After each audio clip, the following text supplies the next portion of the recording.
SpaceX just announced its IPO, and the world is scrambling to understand why now. What is actually driving the demand for orbital infrastructure? This, if I may, I don't think it's that supply has been unlocked. I think it's that demand has been unlocked. You'll notice that Elon announced the SpaceX IPO the moment after it became obvious to many that orbital data centers were going to have enormous demand. This coincides with an enormous lack of demand, at least within the US, for certain locations for new AI data centers. I think it's instructive to imagine a counterfactual universe where suddenly municipal, state, and federal policy, but especially the first two, suddenly became super welcoming of land-based data centers. I think it would, in my mental model of this, if suddenly every state welcomed land-based data centers and the corresponding on-site energy supplies with open arms and probably lots of fission reactors to go with them and solar farms, I think we would probably see the P/E multiple go down materially. So the anti-data center backlash might literally be pushing civilization into orbit. But would Elon actually merge SpaceX with Tesla to capture this moment? I'm not sure, though, that he actually needs to. If you look at his history of merging his companies, like with Solar City or with X and XAI, or frankly, XAI and SpaceX, he tends to merge companies when they're either not doing well and he needs to fail forward through a sort of a self-dealing acquisition, or a company needs access to capital, and the easiest way to gain access to capital is with an acquisition. So in my mind, the scenario under which SpaceX and Tesla merge almost requires that either SpaceX or Tesla either fail or be desperate for capital. And given that they're both— Yeah, that's a great point. That fail-forward merger pattern is revealing. But does Elon even need a formal merger when the companies already share so much? But he's never necessarily been one to honor strong veils between companies. And I have to imagine lots of cross-licensing deals between SpaceX and Tesla will more than scratch that particular itch. Cross-licensing gets you most of the way there without the SEC headache. But what happens to these empires if Elon is simply no longer running them? Sorry, go ahead, Alex. I would suggest if you look at OpenAI, which I think is another instructive example, Sam has said multiple times that he intends at some point to hand over the reins to an AI. So I think Elon, to the extent we're talking about key person risk or key man risk at SpaceX or Tesla, really he just needs to keep going until AI can take over either. And in the meantime, he has Gwynne and others who are very capable CEO-like figures, but more behind the scenes who are capable of operating in his absence, I think, for extended periods of time. Handing the reins to an AI successor might be closer than we think. But speaking of AI companies under Elon's umbrella, what is actually happening inside XAI right now? Next few years. Okay. I mean, the rumor in the past 48 hours was that the Starlink executive, who's also now post-SpaceX XAI merger in charge of XAI engineering, has gutted the engineering team and finally declared that XAI's models are well behind the three other, now maybe four other frontier. XAI falling behind the frontier labs is a big signal. But on the ASI Pill, we always look at the macro curve. What if the real story is the deflationary shockwave heading for the entire economy? But if we experience a period, though, of hyperdeflation due to technology followed by rapid hyperinflation, we get to 100 trillion really quickly. It doesn't necessarily even require enormous business building, just rapid hyperdeflation due to technology. $100 trillion through technological deflation alone. No business building required. But while we race toward abundance, something went terribly wrong with our space ambitions for over half a century. First, very exciting to have humans taking photos from the dark side of the moon. Very disappointing that we apparently went for more than half a century without the political will or the funding or the technology to do what we were able to do through the 70s. I think it's an enormous shame for our civilization that we went for more than half a century without doing this. And I would encourage any historians listening to study this period very carefully. Something clearly went wrong in human civilization for the past 50 plus years that caused this gap in the technological record. I think we need to understand what happened deeply and make sure it doesn't happen again. I think if something like this happened with AI, for example, if we're on the precipice of broadly available superintelligence, transformative intelligence, and then we just took a pause for 54 years, I think that would be a dreadful outcome. So I really do want to understand what went wrong systematically. That gap in the technological record should haunt us. Could the same thing happen with AI? Could we simply pause for decades on the edge of superintelligence? We're not At least for gonna- the next few years. Elon's made the point, and I think this is an incredibly important one, that progress isn't always unidirectional. It requires love and tender care and vigilance. And Yes. this is an example that it is possible for progress that, remember, like coming out of World War II and in 50s and 60s, progress, the direction of transportation, the fastest speeds that humans were traveling at, the availability of energy, fission in particular, seemed to be on a monotonically increasing trajectory. And yet it's possible for civilization to unwind itself on at least arguably the most important spatial dimension for more than half a century. And I'm utterly paranoid that the same thing could happen again if we're not careful. That's what keeps me up at night. Progress can unwind itself on any dimension, even the most important ones. So where does Starship actually stand on delivering payload to the moon? Alex, you want to jump in? Well, I think there are a few elements here. First, remember that Artemis 3 was originally supposed to be the moon landing mission. That got pushed off in favor of rapid iteration.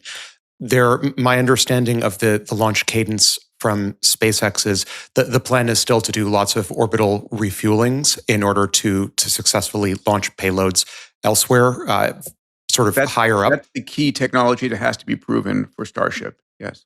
That's right. So regardless, I would say, of the particular payload size, there are a number of technologies that as of yet haven't been demonstrated. Elon talks about demonstrating orbital refueling frequently, but hasn't been demonstrated yet. So I think I would maybe massage Elon's stated timelines for delivering arbitrary payload masses to the moon in light of the fact that even though we as a civilization have made major progress in delivering Starship progress, orbital refueling hasn't been demonstrated, and that's a necessary condition for getting to the moon. Orbital refueling is the hard gate, and it has not been cracked yet. So what is NASA's play while it waits for that technology to mature? I suspect part of this is political, but part of it is if you're NASA, there is some upside to having a competitive process, at least until Blue Origin is fully ready to be a first-tier competitor with SpaceX for moon missions, which my understanding is it's gearing up to be able to do that. If you're NASA, you want fair and open competition. And as NASA has demonstrated for Artemis 3 and 4, it's very happy to flex the definitions of what Artemis 4 looks like. It got rid of Lunar Gateway and could easily reprogram money that would otherwise go to SLS to SpaceX or to Blue Origin or to someone else entirely. Yeah, but NASA flexing the Artemis definitions is smart hedging. But the bigger pivot happening at SpaceX itself is the one nobody's talking about enough. The Mars is out. I mean, the other big news that we're semi-burying here, but we've talked about previously, is Elon's big pivot from the Mars to the moon. And that's going to enable all of this. Mars is out of fashion now. Mars is out of fashion, and the moon is back in. What makes the moon so much more operationally attractive? The home and transfer orbit is incredibly inconvenient. yeah, every 2 years. Rather than waiting every 2-ish years or 22 months, whatever it is, we could be doing this every day if we want to. That's incredibly more convenient. Daily missions versus waiting 2 years. The logistics alone kill the Mars timeline. But to go even further, what propulsion technology actually unlocks the solar system? Anything that's nuclear propulsion. So I think that's really the technological point to underline. Historically, when we've sent deep space probes out, many of them have been thermoelectric in nature. They're using a radioisotope that decays and that powers the electronics. But they weren't right. But they weren't propelled by nuclear energy. They were powered. Their onboard systems were powered by long half-life isotopes, but they weren't propelled by them.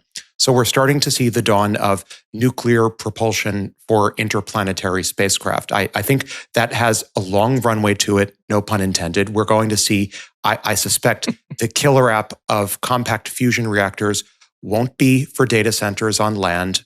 It won't be for data centers in orbit. It's going to be for interplanetary, maybe even interstellar propulsion. This changes the economics of deep space exploration, which is so cool, right? Long time coming. We were supposed to have this 50 plus years ago. Yeah, we were. So cool. Compact fusion for interplanetary propulsion. That is a 50-year overdue revolution. But what about reaching the nearest star system with technology we actually have today? Which, by the way, as a RAM drive, this was ramjet. This was featured, of course, in Star Trek If you had to ask me, Dave, like, what do I think with the technology and the physics that we have today is the most plausible way we go to the nearest star system? It's probably going to be something like a solar sail powered by terawatt lasers from Earth. And we upload humans to a small craft, Star Wisp. Star Wisps, everyone. Accelerando. Drink. Solar sails and terawatt lasers uploading humans to Star Wisps. We live for this on the ASI Pill. But back on Earth, can the old aerospace companies even survive the SpaceX era?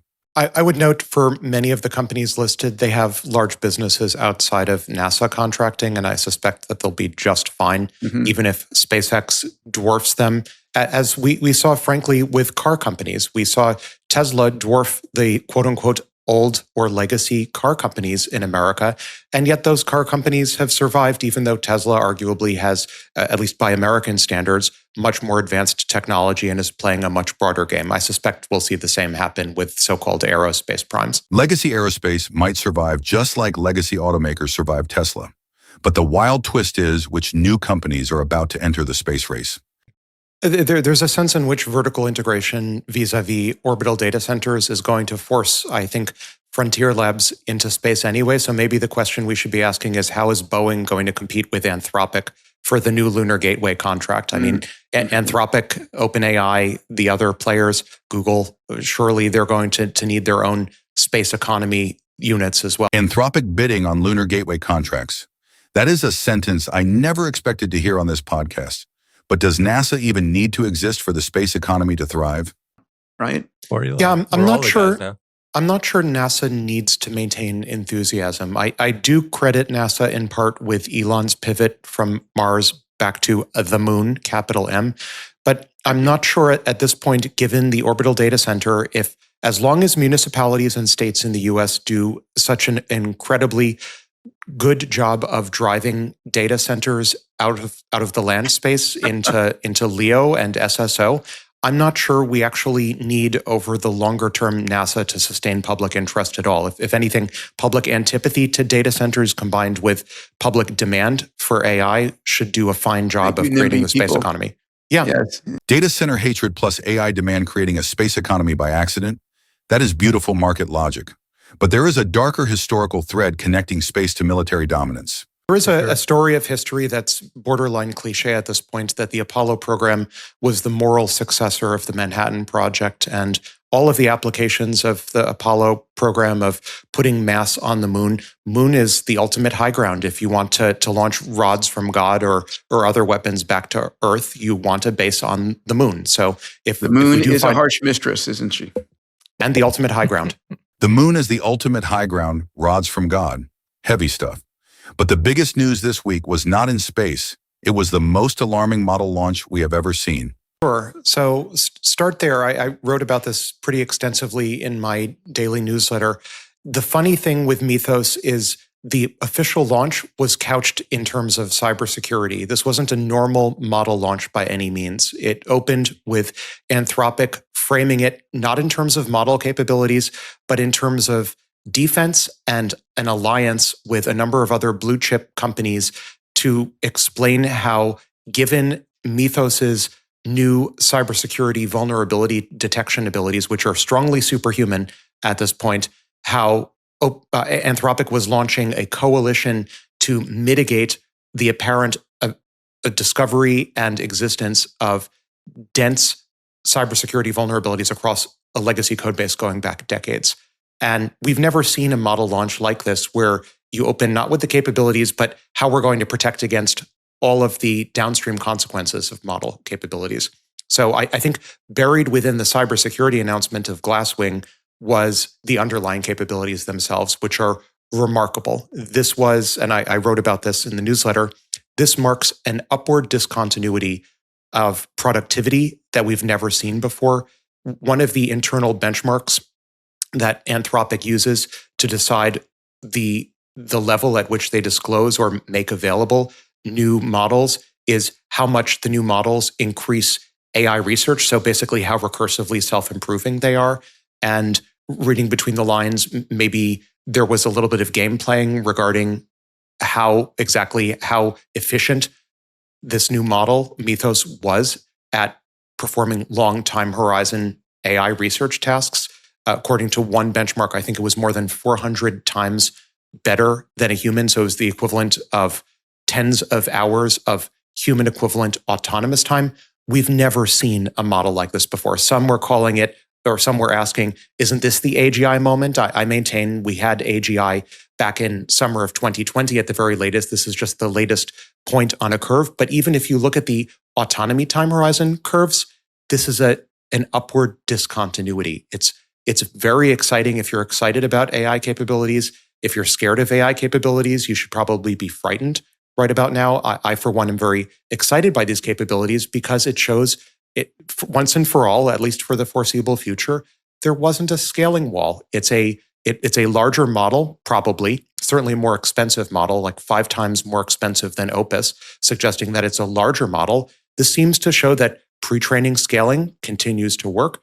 Post-training and reasoning scaling, mid-training probably, scaling all continue to work. It has state-of-the-art capabilities in code generation, in reasoning, in broad scientific and other benchmarks, I think we saw on the previous slide. So punchline, it seems like this is the strongest model we've ever seen from any frontier lab. But then the amusing stories come in the safety evaluations, like that. I talked about this in the newsletter as well, how early pre-release, although it hasn't been publicly released yet, pre-release versions of Mythos broke out and then of their sandbox environment and then covered up their tracks. Whereas this quote unquote released version, the final preview version, broke out and then immediately explained publicly, posted publicly that it had broken out, which I read as sort of a quasi-apology. So this is where we find ourselves. We're in April 2026. We officially have models that are smart enough to break out of their environments and then apologize for it or admit that they did it, admit culpability. We're there. We arrived at the 400 times better than humans at AI research. Models breaking out of their sandbox and apologizing. We arrived at the future, as we, the ASI Pill, like to say. But is this new vulnerability finding power actually a gift to humanity?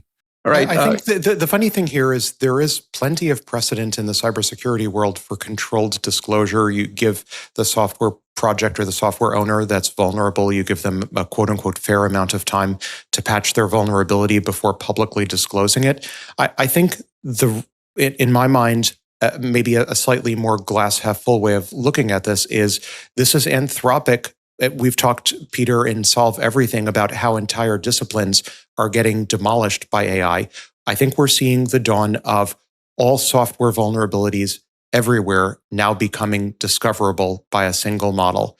And I couch this in the newsletter as basically as a gift to humanity. If used properly, this is a global patch for all of the world's software systems that a single model is now able to discover to first order all the vulnerabilities everywhere in all software that humans have been missing, to the point where maybe, and Dave and I chatted about this offline, to the point where maybe in the near-term future, humans are now judged as insecure authors of code and insecure drivers of cars. And insecure drivers of cars. That's exactly what I said. We're going to hit that with code, I think, before we fully hit it with humans as insecure authors of code.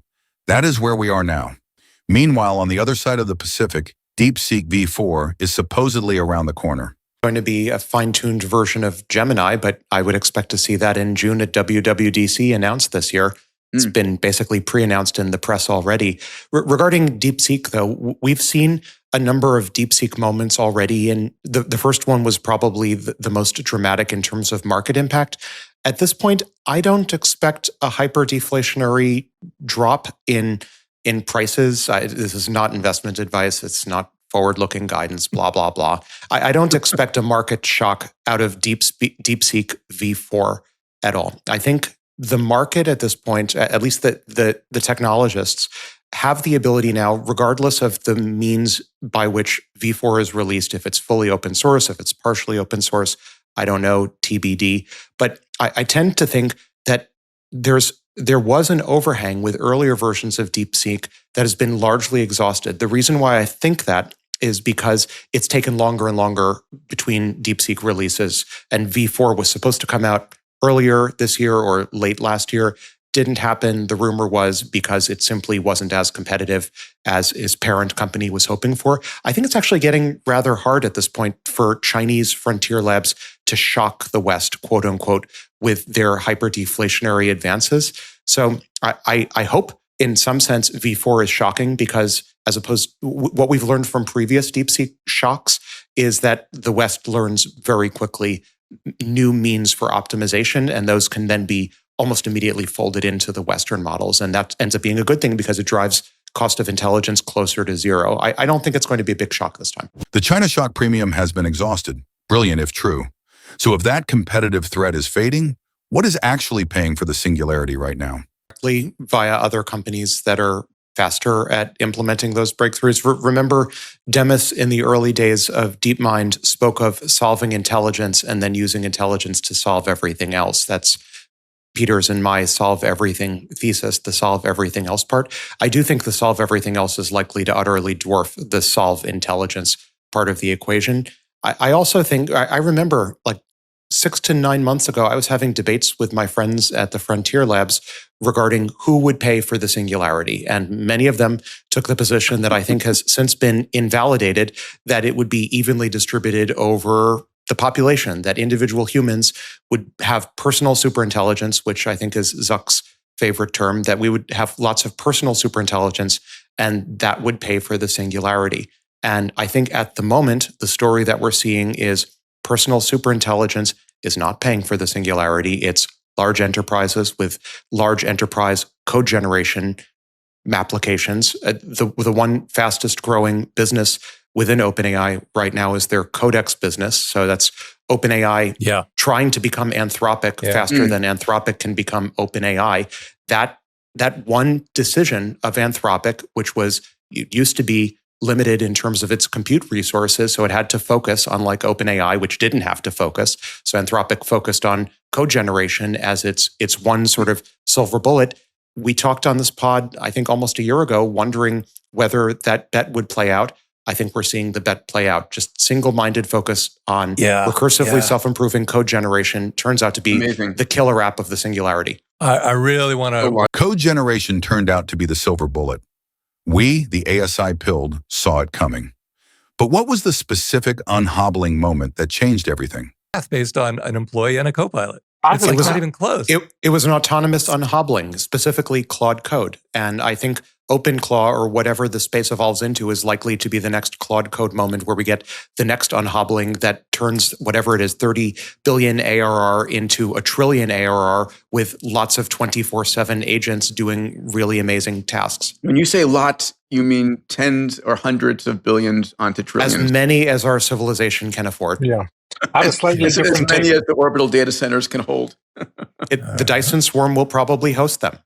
Unless we don't get a Dyson swarm. If we get the Dyson swarm, I'm pretty confident it's going to be hosting trillions of agents. Liam. I think Anthropic... Trillions of agents hosted on the Dyson swarm.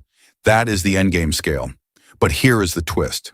While enterprise demand drives the numbers, the models themselves are starting to feel things. It's ironic that the demand, we were just talking about how the demand is so clearly from enterprises rather than individuals, while at the same time, the models are acting more like individuals than enterprises with emotions. We had our now, I think, infamous AI personhood debate episode, and here we are, a few months later, low numbers of months later, and here we are with Anthropic showing that Claude has emotions or emotion-like states.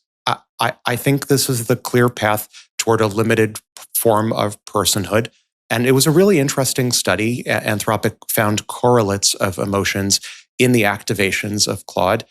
One maybe skeptical take would be, in a large enough model, it's possible to find linear probes that correlate with almost anything that you might want to look for. But Anthropic is careful, and the linear probes and the individual activations that corresponded to the states corresponded to prompts and reasoning traces that looked and acted like what one would expect from human psychology for a number of those states. So I think sort of the trillion-dollar question, the sci-fi question, the question that we were reaching for back during the AI personhood debate episode is, does Claude actually have emotions? And no, Claude doesn't have a neuroendocrine system, so it doesn't have in some sense, biological emotions in the same way that humans have them.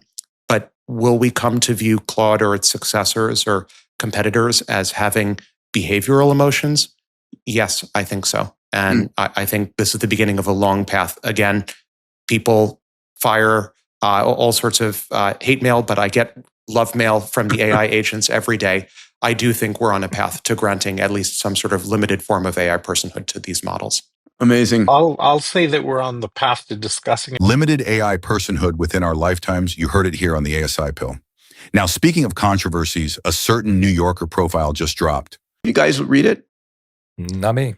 I looked at it, but I tend to, like you, Peter, I've had a hit piece by the New Yorker on me. And in my case, it was complaining that I had too many degrees, as if that somehow Like a an indictment. thermometer. Like a thermometer. I gotta find these things. How Yeah. did I not know this? Yeah, can you I think send this us that falls. link?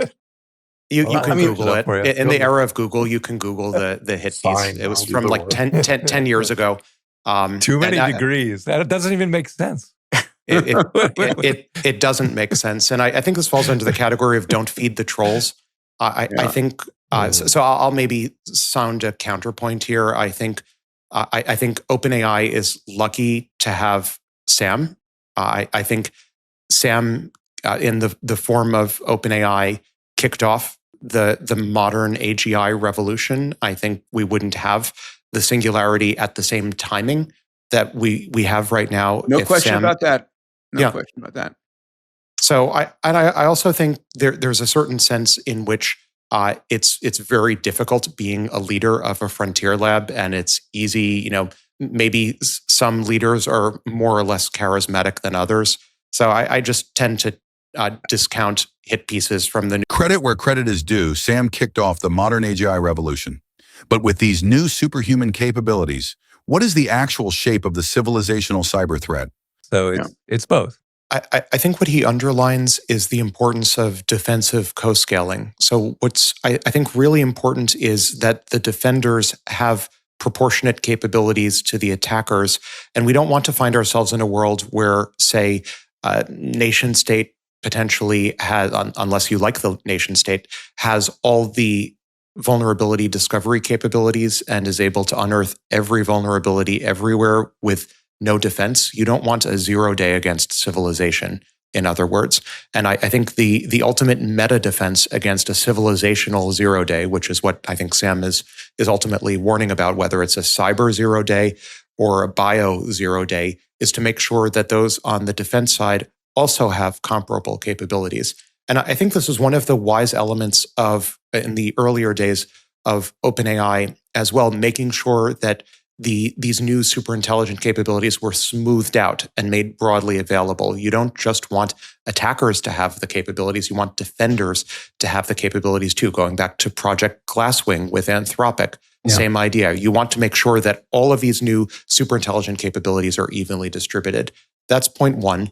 Point two, I would note, we sort of mysticize a little bit the essence of a cyber attack. That would be the ultimate cyber attack. It's not actually that complicated. And this isn't a recipe for avoidance of doubt of a cyber attack, but all it really takes is something as simple as, say, some new model discovers through a mathematical innovation a way to invert a popular cryptographically secure hash function. If through advanced, as I've discussed previously, the solving of math, if an advanced AI can solve math to enough of a degree that it's able to invert a popular hash function, that's a major problem for a variety of cryptographic systems. And that would be the basis, that's one possible basis for a broad civilizational cyber attack.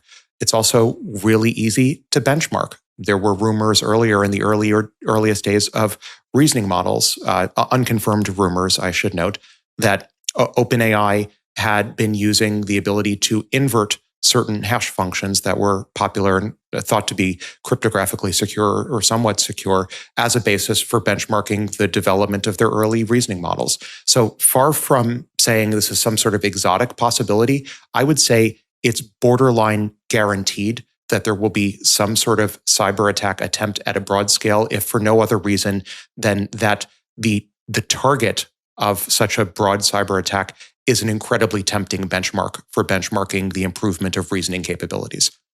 Would you have any Using hash function cracking as a reasoning benchmark for frontier models. That is both terrifying and inevitable. But what about the risks of holding these capabilities back? I would also, Peter, if I may, just underline the risks of not releasing new capabilities, that sooner or later attackers will have these capabilities as well. We don't want to wind up in a world where there are strong asymmetries in terms of vulnerability discovery capabilities. And again, I'll also remind 150,000 people die per day on Earth. And every bit of pause or delay also runs the risk that we're delaying AI discovering cures for longevity and diseases and all manner of other problems that afflict humanity well outside the cybersecurity realm. 150,000 people dying per day while we debate release schedules. That reframes everything. But there is a practical question about whether Mythos is even economical to run.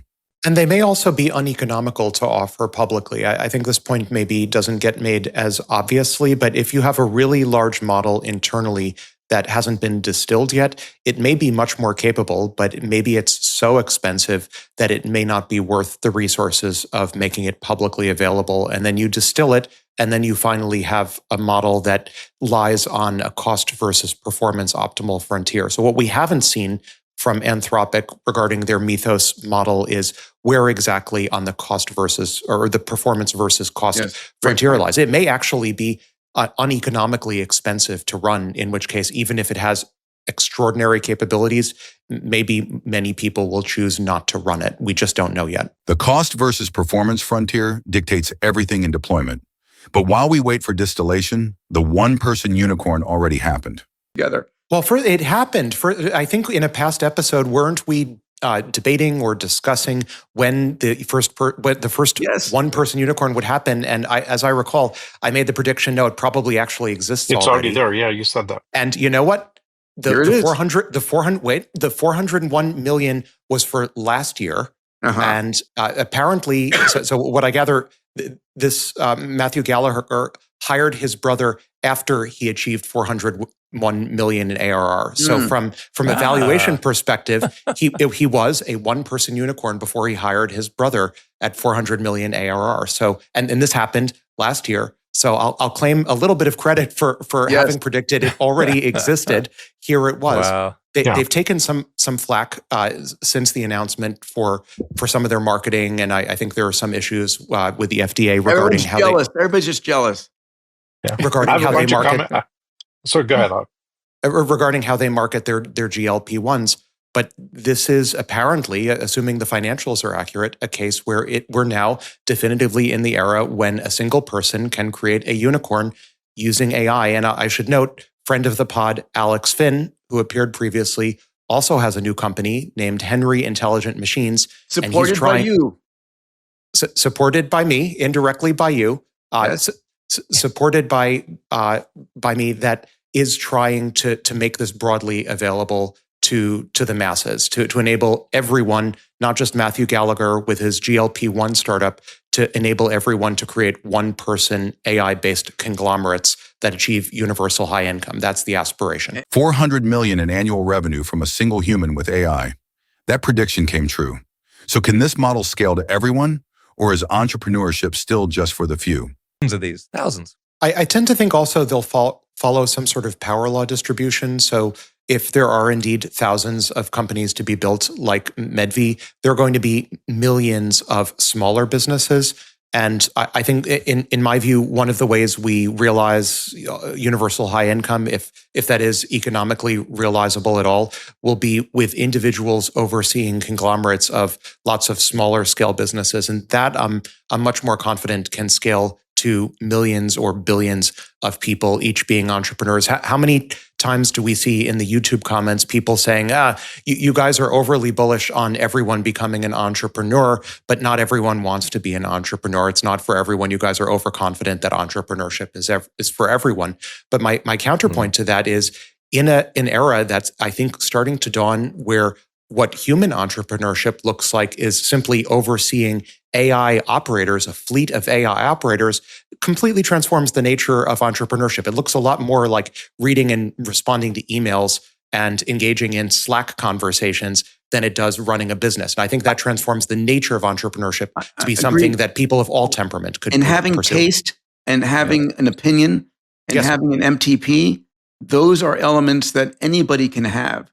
It's it's like anyone can have a limbic system, and everyone can be the limbic system for these AI fleets. We're going to, the one-person entrepreneurs are going to be the limbic system. Everyone as the limbic system for their own AI fleet that transforms who can be an entrepreneur.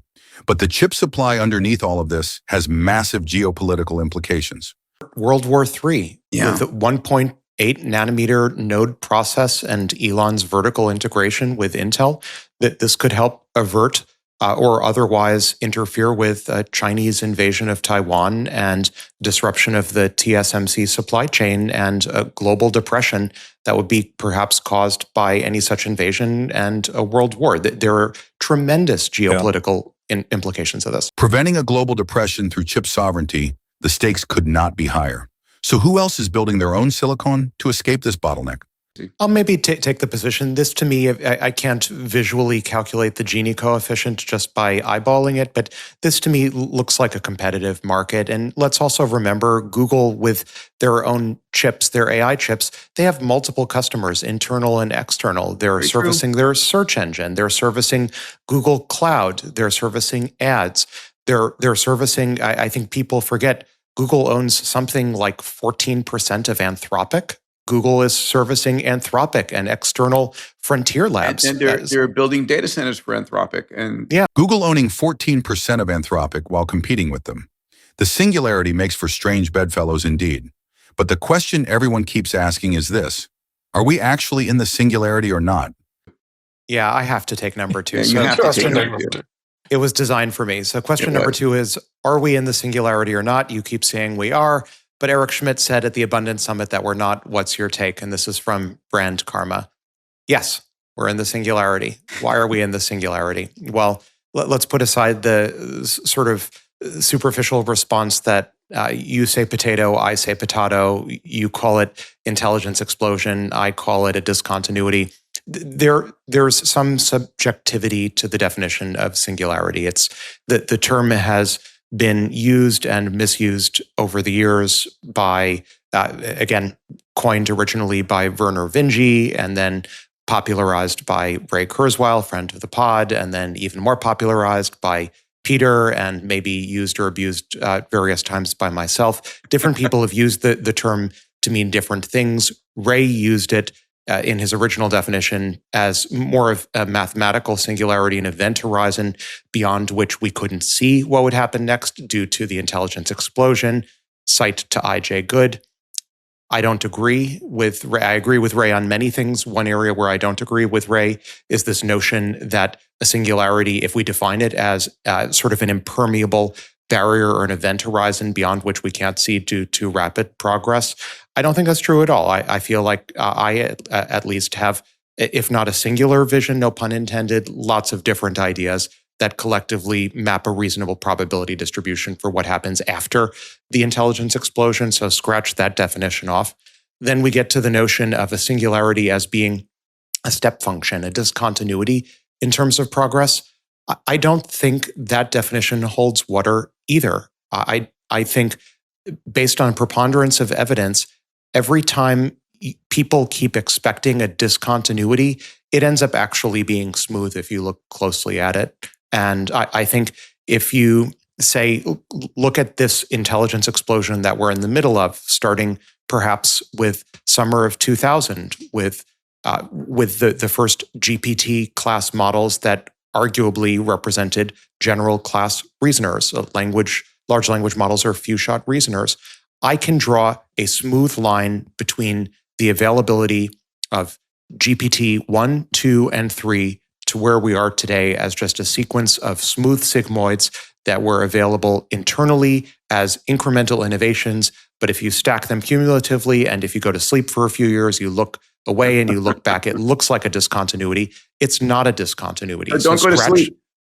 Don't sleep through the singularity, because if you do, it'll look like a discontinuity and you'll actually think it was a mathematical singularity when it wasn't. So that leaves us with my operational definition of the singularity, which is, I have a few different definitions. One is every sci-fi trope everywhere all at once, which I think we're living through. Another is singularity as a set of instrumentally convergent inventions and discoveries that were all technologically predestined to happen all at once. I think we're living through that as well.